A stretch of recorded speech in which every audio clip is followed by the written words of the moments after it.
This is my husband Zach and I and our daughter Brinley exactly 10 years ago.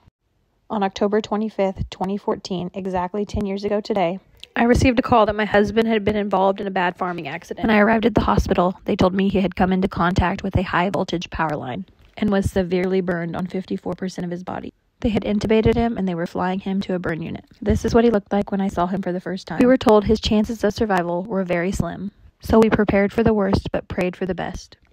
On the third day, they came looking for me and told me to come fast. So when I got to the room, they were performing chest compressions on him. It was awful to witness. After 10 agonizing minutes, someone yelled, "We have a pulse." Praise God. But that wasn't the end of our worry, because that night, his organs began to shut down, and we were told to tell him goodbye. We had the whole hallway of the ICU filled with friends and family praying for a miracle.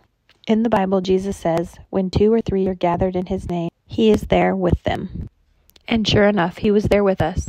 After 20 days in a coma, Zach woke up and was ready to come off the ventilator. And I got a call really early in the morning that he was asking for me.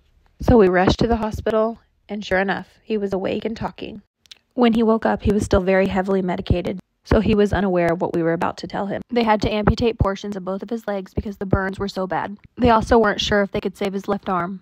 But we did not like the thought of that, so we found a doctor in St. Louis that accepted him and was going to try her best to save his arm. So we made the 7-hour trip and she got started. She had one of her colleagues work on his face. He had quite a few surgeries. He had a lot of skin grafting done. He had muscles moved from different parts of his body, skin moved to different parts of his body, and medication formulated just for him. They even used leeches to promote healing. And by the grace of God, she saved his arm, but we still weren't sure how much function it would have. He headed off to rehab. He was fit for his first prosthetic, and he was able to get up out of his wheelchair for the first time in a few months. He had to wait for his left leg to heal before he could get fit for that prosthetic, and that took quite some time. Here he is walking on his prosthetic for the first time.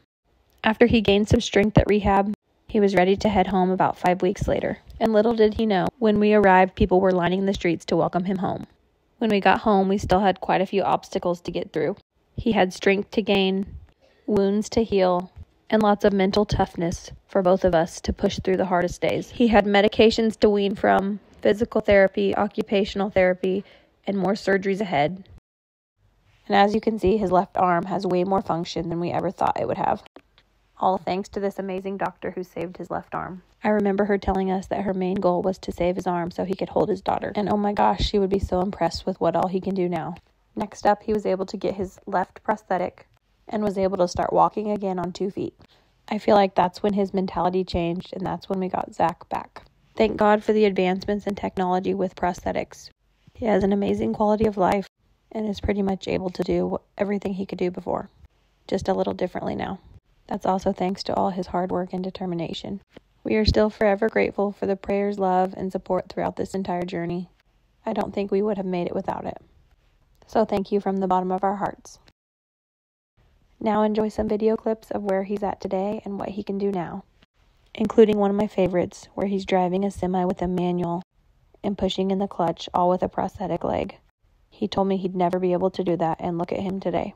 But the hands of grace and endless love dusted off and picked me up, told my heart that hope is never gone.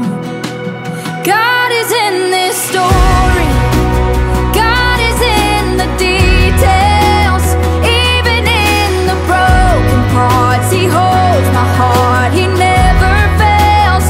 When I'm at my weakest, I will trust in Jesus. Always in the highs and lows, the one who goes before me. God is in this story.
got a story too good to hide.